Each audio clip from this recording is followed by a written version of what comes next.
Oh, okay. Good morning. My name is Ariel Zangla. I'm a reporter with the Daily Freeman. We also have the Troy Record as one of our sister newspapers, but we're here with congressional candidate Antonio Delgado and also with our life editor, Yvonne Lahara, here in the room. But thank you for sitting down with us this morning. It's good to be here. Thank you for having me. Thank you. Yes. And so I just want to let you have a few minutes to introduce yourselves to our viewers, and then we'll go through some questions. Like I told you beforehand, I have a lot of questions. We may not get to them all in the next hour, but we'll do our best. So take it away. Sounds good. Well, it's good to be here. Always excited to have the opportunity to connect with voters. As I've said many a time now, I'm running because for a very long time, our political process has stopped prioritizing the kind of working class families, everyday Americans that I grew up with and then upstate New York in Schenectady. My parents worked for GE when GE had a real presence in upstate, worked our way up and lived a story of upward mobility that for a lot of folks right now is very hard to come by. We're seeing trends happening in a way that is not the way it needs to be. When you have 80% of folks right now sharing just 10% of the wealth, 2/3 of Americans living paycheck to paycheck, and wage stagnation for 40 plus years, despite the fact the economy's doubled in size, that is a problem. And I believe that the solutions that we're getting are not solutions at all. Not when you take healthcare away from those who need it for a tax break to the wealthy few. Not when you pass a tax bill on the backs of working middle class folks that adds $1.5 trillion to our deficit. And I am of the mindset that we keep sending individuals to Congress who are backed by outside interests, corporate PAC money, who are not beholden to the people any longer and not doing the work for the people. Instead, they use the language of divisiveness and partisanship to distract us from the fact that we all are struggling. We all need good, thoughtful, responsible government. And now more than ever, we need fresh voices, fresh faces with diverse experiences, individuals who are not fluent in the language of partisanship and divisiveness, individuals who are grounded in our shared values, integrity, accountability, discipline, responsibility, compassion, empathy, and love. And I intend to do that. I was able to grow up in a working class family, go from cutting coupons on Saturday mornings with my mom, off to Colgate where I played basketball, earned a Rhodes Scholarship at Oxford, came back and met my lovely wife, Lacey, who grew up in Woodstock at Harvard, and then had 2 careers thereafter. One out in LA in the music business, and then came back to New York and became a litigator in the commercial space. These diverse experiences coming across all different types of people, all different walks of life, race, class, gender, sex, religion, it doesn't matter. I've learned to find common ground. And I think what we need right now are individuals with those kind of diverse experiences, truly independent actors, not backed by outside money and only beholden to the people in DC. And I hope with your support to be that individual. Thank you. Okay, so you've mentioned quite a few topics that I want to break down a little bit more. So you mentioned your music career and also being a litigator. So let's talk about how did you go from a career as a rapper to becoming a litigator, and what type of law did you practice in New York City? So I had been in the music business for a good 5 years. It was quite the journey. It was not a lucrative endeavor. The mission for me was to connect with voters. The mission for me was to connect with young people who had been marginalized and for a long time had not felt connected to the system. And by the system, I mean democracy, income inequality, wealth disparity. These are the kind of things that I stressed through my music. And I wanted, because of my own story, right? Somebody who grew up with humble beginnings and through hard work and good education and good opportunities that my parents were afforded, I wanted to share that experience within the culture to empower and engage young people. It was an endeavor that required air mattresses, a cup of noodles, odd end jobs here and there. But the focus was always on empowering young people. I did that for 5 years. And then, to be honest with you, love brought me back home. I met my wife in law school. We reconnected while I was in LA. And I decided at that point that I wanted to have a family. I wanted to raise some children and provide some stability. And I thought, too, it was important for me to put my law degree to some use. And so at that point, came back to New York and became a litigator. And I practiced commercial litigation in different areas, from bankruptcy law to complex commercial litigation. And it was a fascinating world for me to be in, because to be frank with you, the firm that I was working at, you don't find a lot of African Americans. It's the kind of space where, it's one of the most reputable law firms in the country. but also the kind of space that, due to the fact that people of color historically have had to really overcome, it was a real momentous experience for me and my family. My parents often joked when I was growing up, become a doctor or become a lawyer. And so to watch their son, go off and work at a law firm, they were okay with the hip hop thing. But as you might imagine, the stability that was afforded to me while I was a litigator, they also were very pleased with. And then on a personal note, the fact that I got some really good training in terms of understanding economics, understanding how to read and write law legislatively, not legislatively, but litigation wise, taking depositions, doing that kind of work for me has allowed me to be the kind of advocate that I think I can be today. And to have those diverse experiences, coming from a world that's, hip hop oriented and then going to a space that is more commercial oriented, business oriented. I think we need individuals with those kinds of experiences that cut across, at least on the surface, divergent realities to find that common ground. And I bring all that to bear now. And I'm excited to do that here at home. So one of the things that you've been criticized about with your rap career or your hip hop career is the content of your lyrics. Not so much the content, but the explicit language. People have questioned how somebody could represent them in Congress coming from that kind of background with the explicit language. Do you want to address that for me? Well, I mean, I would say this. The work that I did in the music space was about upliftment. The themes that I stressed on a consistent basis were about empowering people. Like any art, there's different modes of expression, different language you use depending on the art and the culture in which you are operating within.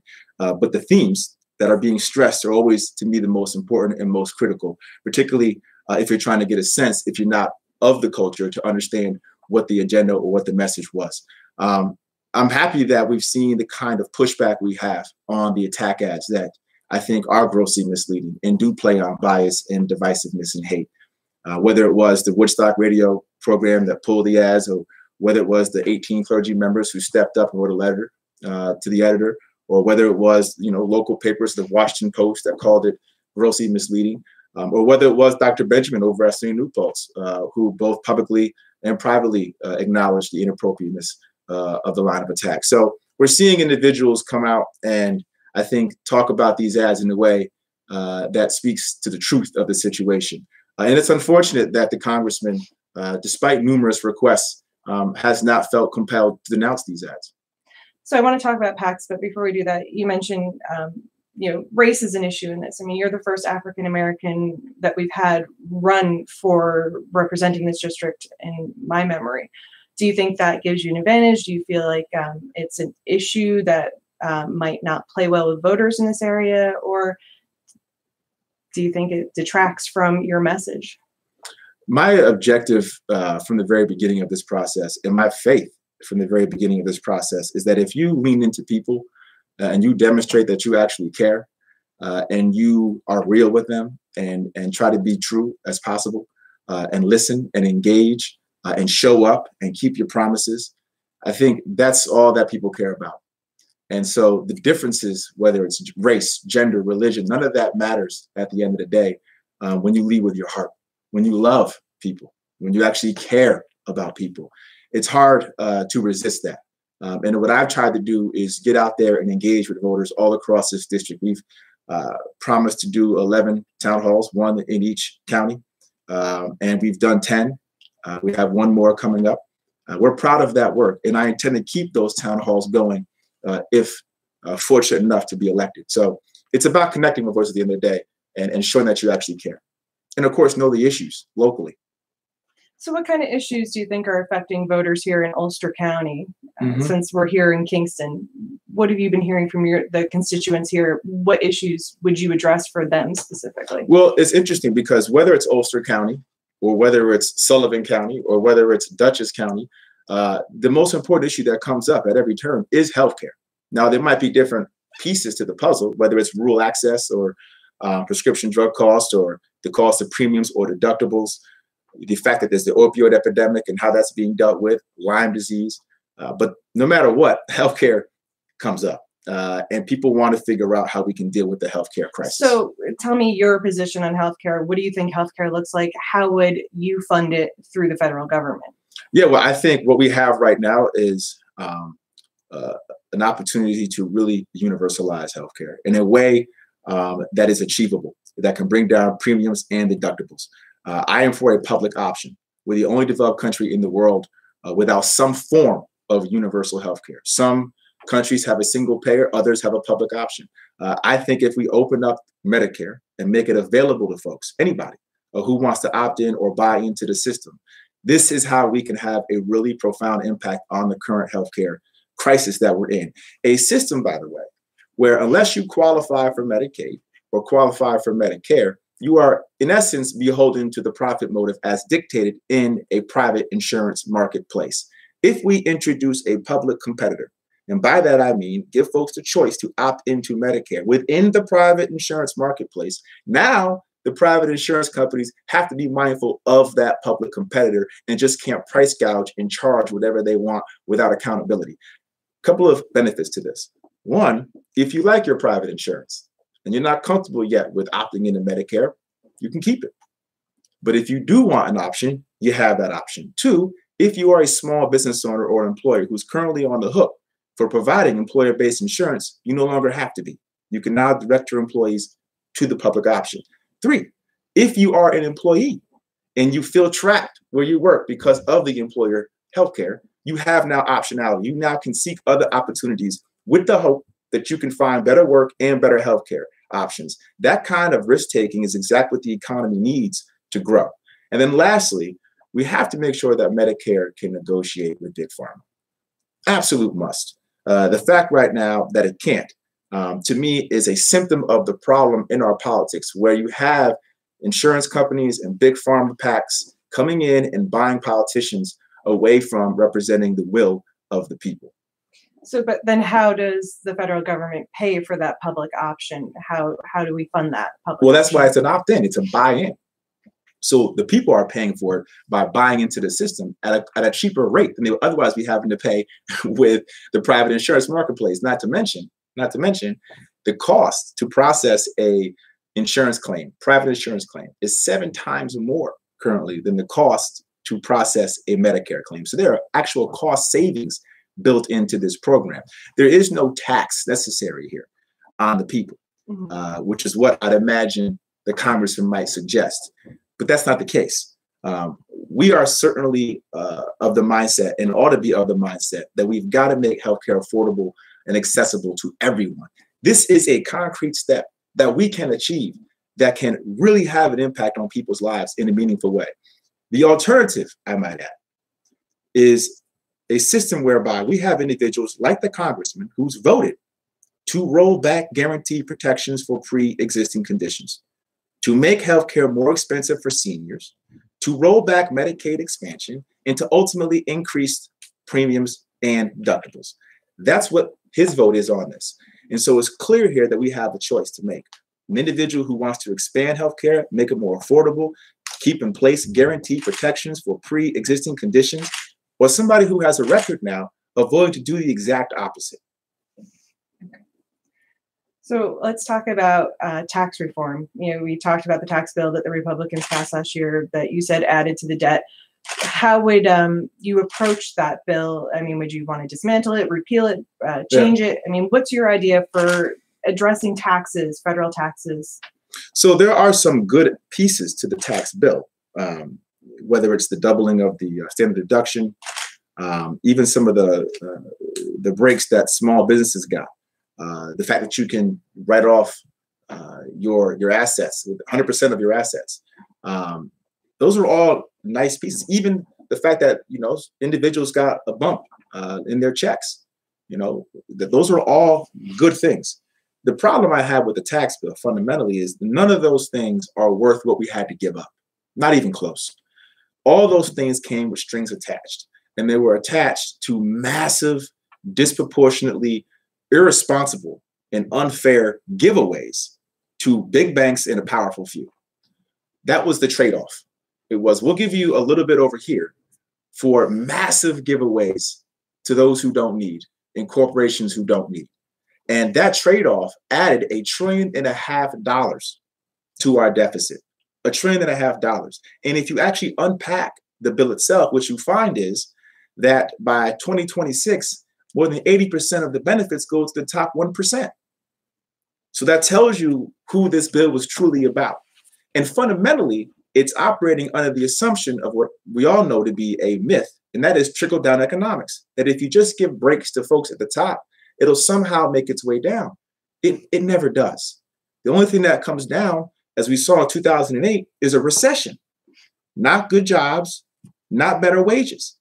And so it's important that we provide real meaningful breaks, not breaks that come with strings attached. And those strings are significant because they don't just handcuff our ability to invest in what we need, like infrastructure, education, renewable energy. They also pretty much put at risk the programs that so many folks all across this country, and of course, all across New York 19 really need: Medicare, Medicaid. And that's why we get the vote, the budget resolution vote that Congressman Faso voted for, where they cut $1.5 trillion for Medicaid, $500 billion for Medicare. They want to make it a voucher program. So when you see that they're now trying to pay down deficit through this tax bill that they voted for, by taking away from folks who need now more than ever, that's ugly. It's immoral, and it's not right. So when you say, what could we do better? Well, how about we just give working and middle class folks real breaks, real tax breaks, maybe expand the earned income credit, do things for those who are hurting, and do it without strings attached. Now, so what does that look like, though? Well, an important piece of this. The reason why the strings are attached, this is a very important, I think, point to note. The reason why you have to have that disproportionate trade-off is because we keep sending folks to Congress who are backed by corporate PACs. And so they have to make that deal. They're beholden to those interests. They're beholden to special interests. They're beholden to big pharma. They're beholden to the insurance companies. They're beholden to the financial sector. And so because of that, when it comes time to negotiate the deal, when it comes time to legislate, there's no room to say, well, wait a second, we know you're okay, but we want to help these individuals and these groups. No, that's not allowed systemically right now.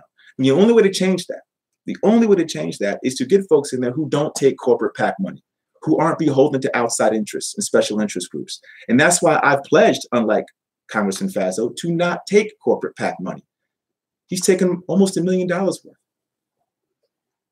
So a couple different things. Let's talk about your ideas then for providing tax breaks. How do you do that? How do you give those tax breaks to working class families and the middle class? Well, you lower the rates. We can. But then how do you still fund federal government operations and expenses? Well, you make sure you close corporate loopholes. Okay, so the tax break was 35%. The tax rate was 35%. And before the actual bill was passed, companies were paying on average about 18% because of all the tax loopholes and corporate loopholes that they were able to use tax attorneys to sort of make sure they took advantage of. To me, real tax reform would make sure that corporations pay what they're obligated to pay under the law. Now, we can have a healthy debate about whether or not the 35% rate was too high relative to corporate tax rates across the world. I can understand that and understand why we might want to have that conversation. But if we're going to have that conversation, it shouldn't be dealt with in a way where we just say, here's a blank check. We're going to drop by 15% and do whatever you want with the extra profits. We don't care.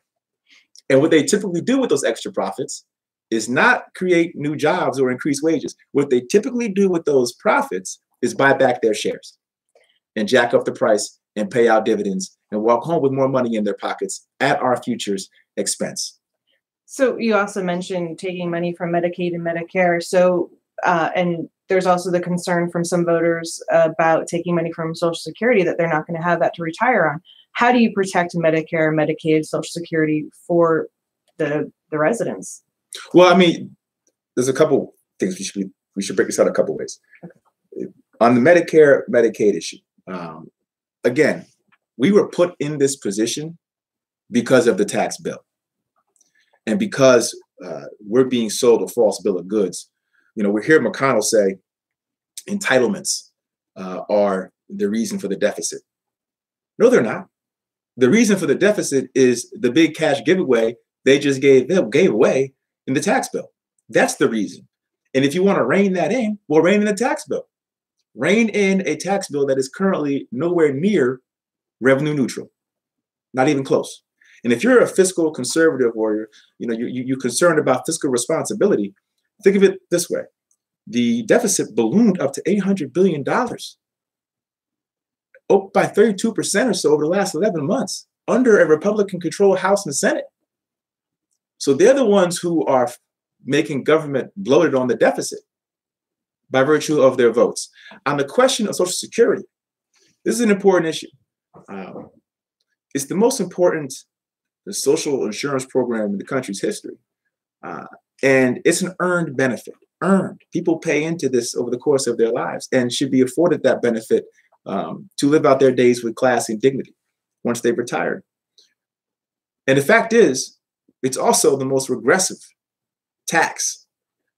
The cap, the wage cap, for most folks, tax is about 100% of your income. For most folks, it's about 128,000 or so. Then you got individuals out there who are making millions and millions of dollars, billions of dollars, and they're maybe getting, 0.0001% of their income actually being taxed. Now, back when more and more of income was spread out more proportionately, that was okay. But now we're seeing more and more wealth being generated at the top, and all the higher income is being generated at the top. That's why the top 10% captured more than 75% of all the income in 2017. And so back when the cap was first instituted, it captured about 90% of all income made in this country. Now it's about 83%. And that's creating the lack of solvency in the system right now. So how do we fix this, right? We can fix it by increasing the cap on the highest earners, not everybody, but on the highest earners, to make sure that we can at least get it so the cap is capturing 90% of all income. Now, I'm sure Congressman Fazil will walk in here and demagogue on this issue and say, Antonio, he wants to raise the cap on everybody. Or raise taxes on everybody. And that's not the case. This is only a situation where if you're if you're one of the highest earners, top 5% or so, you get a higher bump on the wages and you get a bigger benefit.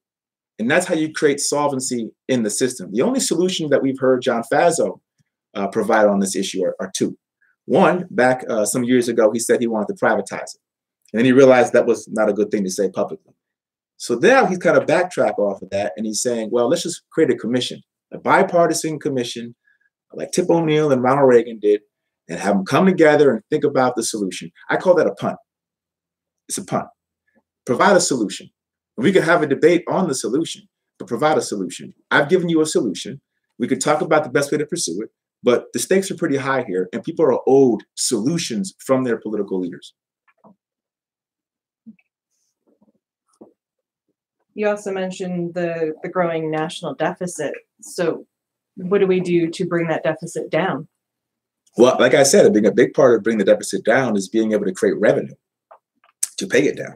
Right? You need to have a surplus. You need to generate revenue that you can then turn around and pay that deficit down and ultimately the debt down. So again, this goes back to closing corporate loopholes.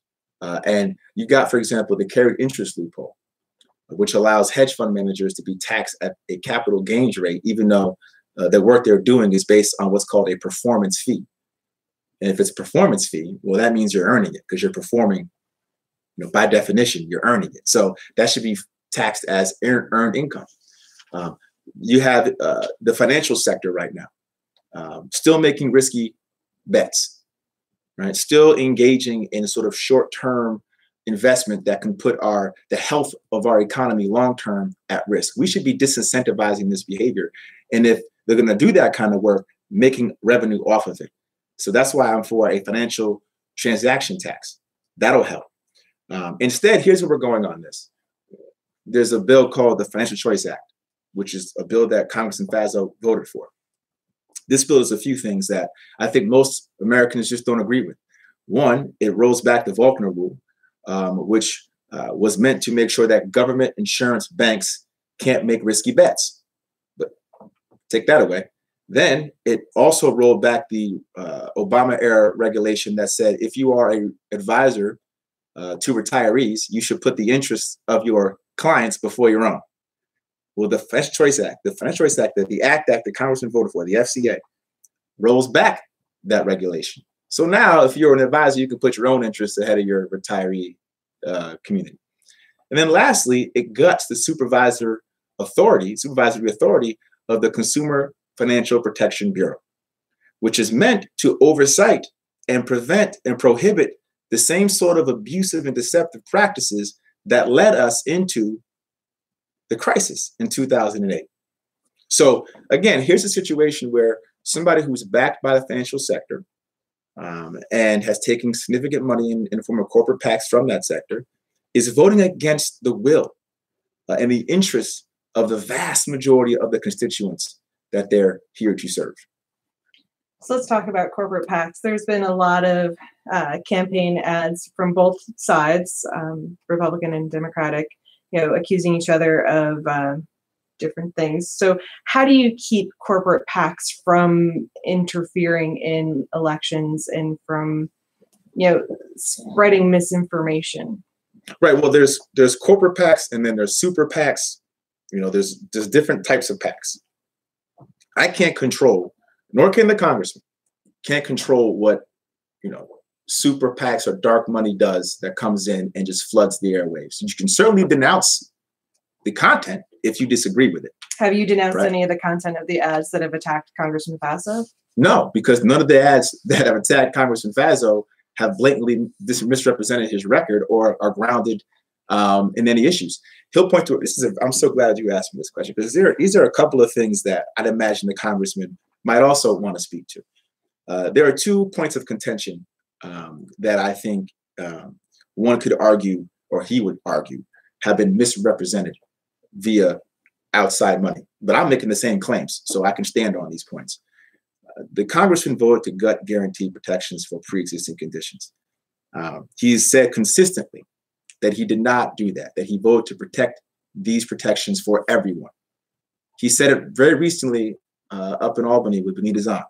He said, I did not vote to take these protections away from anybody. But if you actually unpack it, you realize that actually the vote did. The AHCA had a MacArthur Amendment, which allowed states to waive the current prohibition under the ACA to not just deny folks with pre-existing conditions from healthcare, but to actually price them out of the market. And so now the congressman is switching around the language and saying, well, I voted to protect New Yorkers because in New York, we know that the state wouldn't waive these protections. Well, then just say that originally, if that's your position. Don't walk around saying my vote protected these conditions for everybody when they didn't. They just didn't.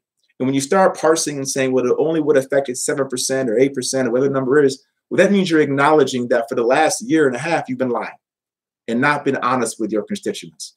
And that's a fact that you have to acknowledge and own up to as a congressperson.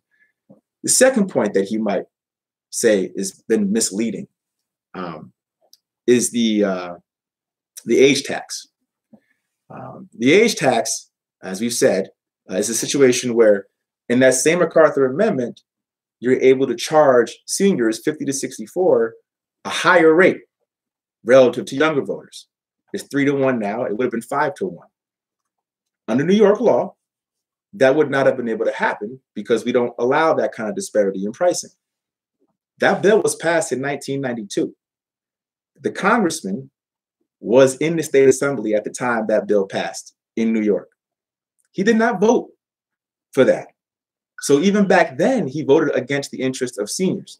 And subsequently, with this most recent vote, voted against the interests of seniors all across this country. And I'd imagine a lot of us have folks, family, friends, relatives, who live in other parts of the country, and we care about whether or not they have real protections for pre-existing conditions. And we care if they're seniors, that they're not going to be priced more than others. And it's one thing if you're in the state assembly, but if you are in a federal seat, your vote affects everybody all across this country.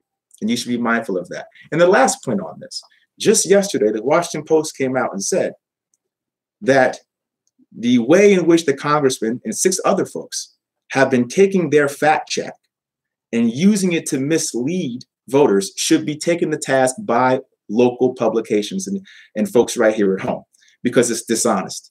The fact of the matter is the continual reference to a Washington Post fact check as evidence that somehow I have not been honest has just been debunked by the fact checker. So it's all there. And it's important that we get to a point that we deal in facts. It's something that the people are owed. And we've got to set a higher bar. But going back to how do you keep these super PACs and corporate PACs from influencing? I mean, do you believe in campaign finance reform? Are there changes that you would make to election law to limit the influence of these outside people? So absolutely. Yes. What are those? That's a great question. We have to get money out of politics, period. You know, that's why I'm for overturning Citizens United. I think that's a very important step. Now, it's a big hurdle, no question about it. But I think it's important if you're trying to gauge respective candidates' commitment to getting money out of politics. That's a great measuring stick. The congressman is not for overturning Citizens United. Pledging to not take corporate PAC money, as I have done, is another way you can gauge whether or not someone is truly committed to getting money out of politics. And then, yes, campaign finance reform is absolutely imperative. There's an act right now, or a bill going through the House called Government for the People Act. And then it makes it easier for folks with limited means to run for office. Part of the issue right now in our politics is that it's essentially a system where you have to pay to play. You have to raise insane amounts of money to be considered viable. And that's just plain wrong. You know, we should not be in a position where you have to raise a set amount of money to be deemed viable. What should make you viable is the issues you stand on, your experience, your ability to earn the trust of your support and do the work day in and day out. That is how you should be able to gauge somebody's viability. But we don't have that kind of system right now. The other piece of the puzzle, though, is how do we get more and more folks out to vote? Why do we keep making it harder for people to vote? Because no amount of money can actually erase a vote. Can't do it. If you got more and more people coming to the polls, that helps. So I'm a big believer that we should have election day be a holiday. It shouldn't be a work day where you have to figure out, you know, where you're going to take off time from work. Can you take off time for work? You know, you got children potentially. You got to figure out what to do with your children. People are working 3 or 4 jobs a day trying to get by. The idea of trying to sit in the line for 2 or 3 hours and potentially lose time from work, that's a problem. And it shouldn't be that way in America, where we're supposed to be the home of democracy, right? Same-day registration, early voting. These are the kind of things that we should be institutionalizing in our system to empower folks to get out and vote. We're going the exact opposite direction. So, but how do you accomplish that then? If you were elected to be a freshman congressman, how would you incorporate any of those changes or achieve any of those goals that you've set out? Well, I mean, that's a part of what it means to be an advocate. You know, it's a diverse country. You know, you got folks coming from all parts of the different country, and as you might imagine, we're living in, as you know, we're living in divisive times. The way we have to move forward on these types of issues is a way that seeks common ground. You can't always run to the extremes. You got to figure out, okay, well, where can we find common ground? Where can the more thoughtful folks currently in Congress, where can we seek opportunities to have a meeting of the mind? And I will say that I think there are individuals there who just need more individuals like them there, who are not beholden to outside interests and special interests, but are really beholden to the will of their people. Because most people, I think, want the sort of things that I'm talking about. Most people are bothered by the fact that we have too much money in our politics. Most people have an issue with the fact that corporations are called people and therefore can give whatever they want and influence our elections. Most people want, a system that is more equitable and that reflects the will of the people and not just a handful of people. And so it's about using the bully pulpit. It's about staying engaged with the constituents you serve so that they're continually being engaged, and you are too, in response to their needs. And it's about building coalitions once in DC to do that work and to be independent while you're doing it. You know, I'm not coming, should I win? And I really do hope to be able to have that honor. I'm not going into DC with any owed obligations to anybody other than the folks who put me in DC. Whether it's Democratic leadership, whether it's some outside interests, none of it. I'm only being responsible for the folks who put me in that seat. And so as I engage in DC, the mindset has to be, how do I find common ground in an independent way and still make sure that I have the support and continue to lean on the support here at home? And you build that. And it's not going to happen overnight. And I think we can't go into these situations believing it will happen overnight. It takes work. So when you were talking about not taking PAC money in your own campaign, Congressman Fasso's campaign said that you took $50,000 from J Street PAC, which supports the lobbies on behalf of the Iran deal, which Congressman Fasso's campaign also said you support as being a good thing, the Iran nuclear deal. So did you take that money from J Street, and can you talk about the Iran deal? Yeah. This is a perfect example of people who just choose to write in headlines rather than digging into the substance. The fact that he would even characterize J Street as just this blanket entity that promotes the Iran deal is about as misleading as one can be. It is an organization that advocates for peace and security in Israel. That is the mission. It's pro-peace, it's pro-security in Israel. I'm proud for Israel. I'm proud to have the endorsement of the organization. They do tremendous work around Israel and making sure that its security and peace is prioritized. And within that general framework, right, they've taken the position that the Iran deal, on the whole, was worth entering into, as many folks at the time it was entered into believed it was. And not just Britain and France, but China and Russia, individuals or countries that we entered into this agreement with. And I think ultimately it did a lot of, it was an achievement in the sense that it took the potential for an incredibly bad actor. And there's no doubt that Iran is a bad actor. It took the potential of them obtaining a nuclear weapon in a relatively short period of time. It took that potential out of their hands. When you got a country like Iran that meddles in the affairs of its neighbors, that is a state sponsor of terrorism, that has yet to really acknowledge the sovereignty and existence of Israel, it is a problem and it needs to be checked, no doubt about it. The focus was, though, how do we keep that kind of actor, as bad as it is, without a nuclear weapon? That was the objective. And ultimately, that was what was accomplished. And what makes this troubling to me is that here we are, and we see years later, the president unilaterally just decided to pull out of the agreement in a way that was at odds with most of his cabinet, including the Secretary of Defense, General Mattis, who's come out and said he didn't agree with the decision.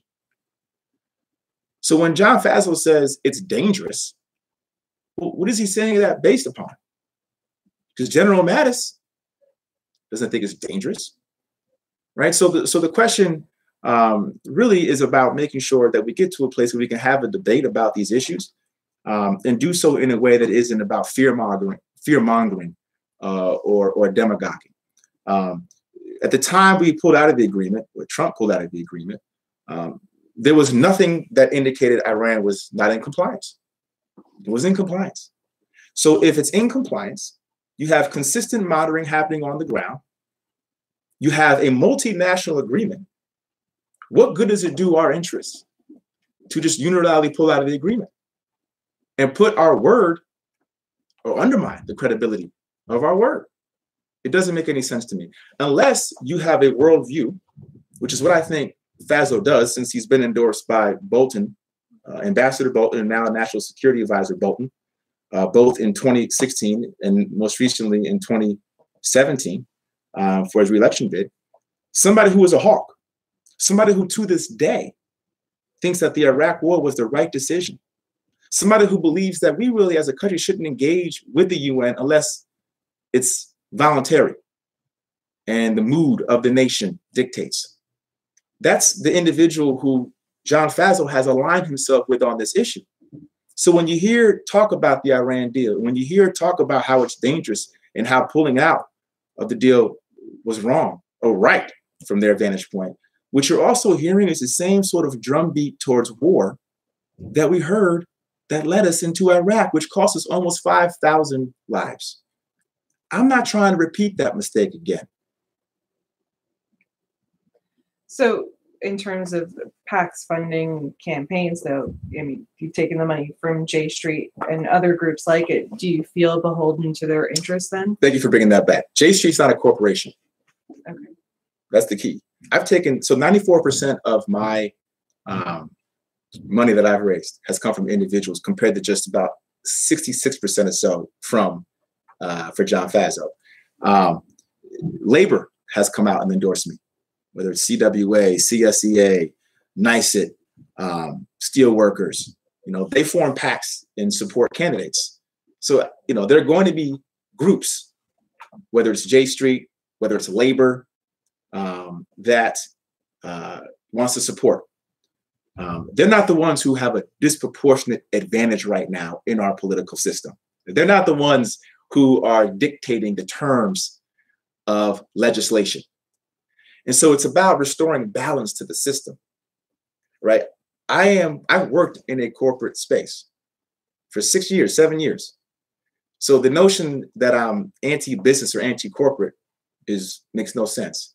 So I'm not taking this position from the standpoint of I'm anti-corporate or anti-business. No, of course not. Business, the free market, free enterprise, these are all good things when checked against a well-functioning democracy where people are engaged and there's real equity in the system. And we don't currently have that right now. And if you are committed to restoring that balance in the system, if you are committed to making sure that our democracy is not swallowed whole by capitalism, if you're committed to doing that work, one way you can show that you're committed to doing that work is to say, I'm not going to take corporate PAC money.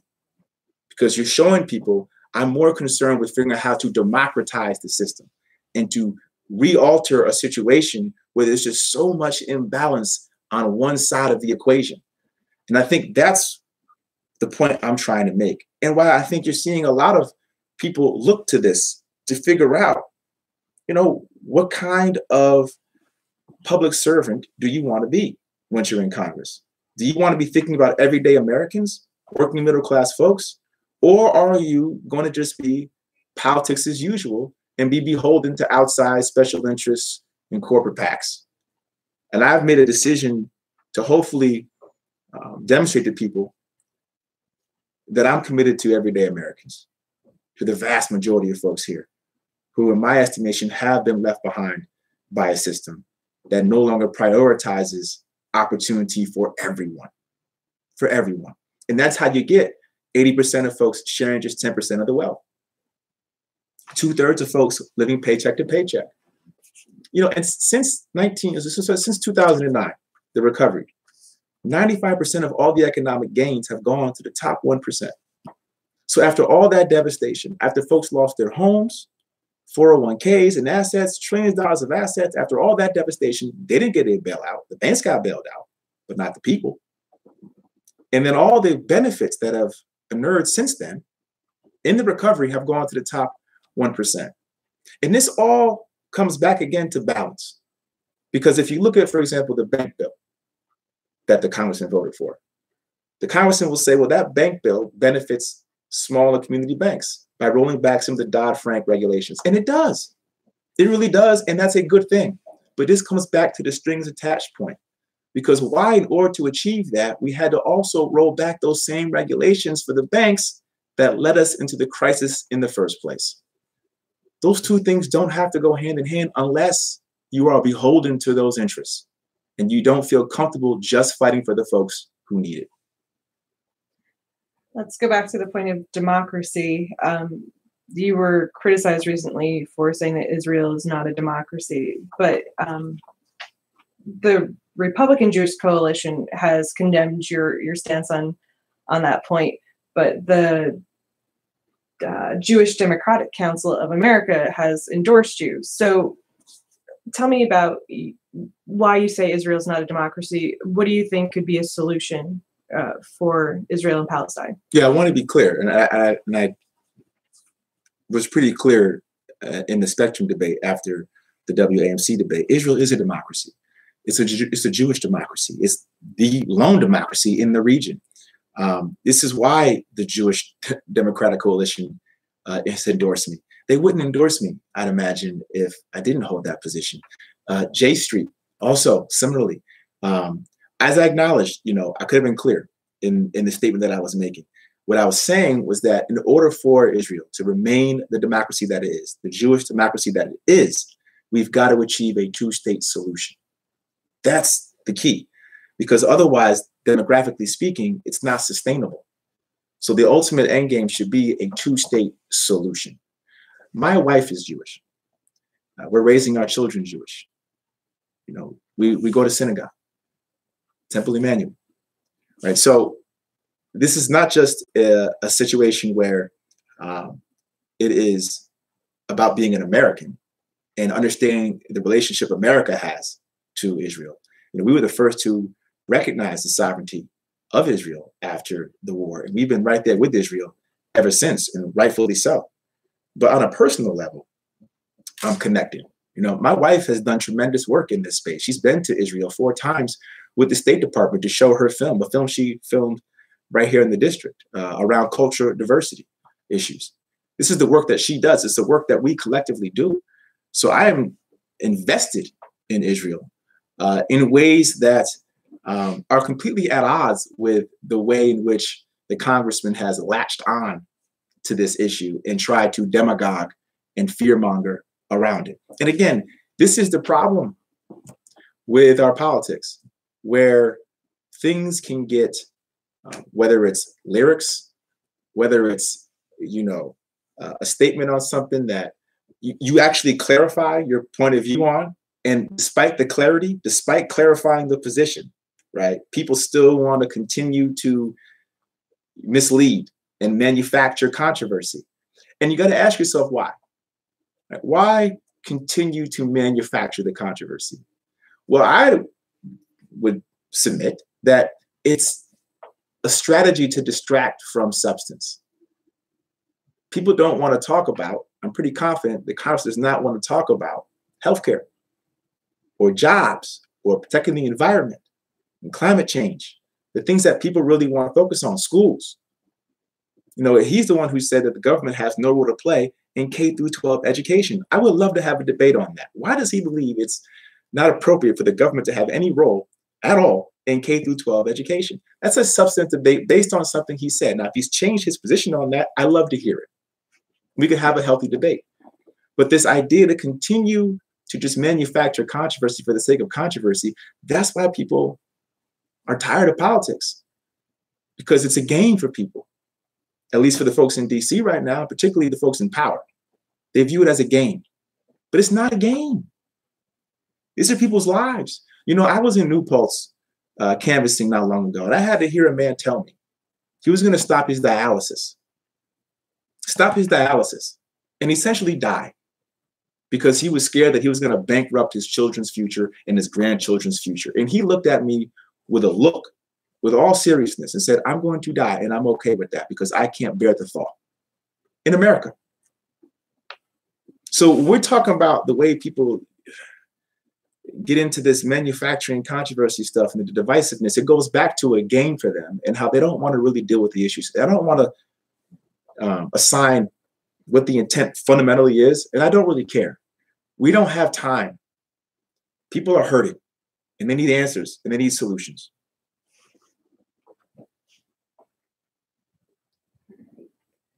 So how do you feel about term limits in Congress and even in local government? This goes back to your question about, reform and campaign finance reform and equitizing the system a bit more. I think term limits can be helpful. I think when you have individuals who, in essence, can get drunk off of power, right, who can be there for so long that they lose perspective and don't fully understand how to connect with voters, or could be just so entrenched in a system that has been corrupted by money that they have an inability to really do the work in a truly democratic way. So I'm open to term limits. I think the challenge, as I've thought through this, that I see is with 2-year terms and with all the money in politics, it's very hard, to figure out how to gain steam and actually get things done with that kind of length of time. 2 years is quick. And you end up having to get back into the business, unfortunately, of raising money, even if it's just from individuals, as I intend to keep it that way. You end up spending a lot of time doing that. And you look up and you realize, oh my goodness, I'm halfway through the term and you need more time. So I'm open to the idea of term limits, but also think that it'd be nice to be able to extend the length of the term, maybe 3 years, maybe 4 years, so that we can get into the groove here and get some things done.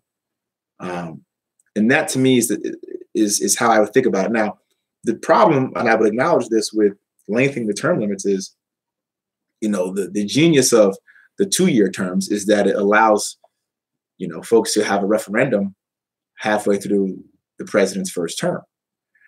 And I'd imagine that people want to have that referendum. So I see the challenge there. But, whether it's 5 or 6 terms, I'm open to it. I am. And I think it's appropriate to really give some serious thought to it. I'm not prepared to commit, to a hard number right now, but it's definitely something that we should be talking about legislatively to figure out what we can do. Do you think it's prudent to have the people whose term limits you'd be imposing, have them be the ones to make the decision, or do you think it should be something that's put to the public?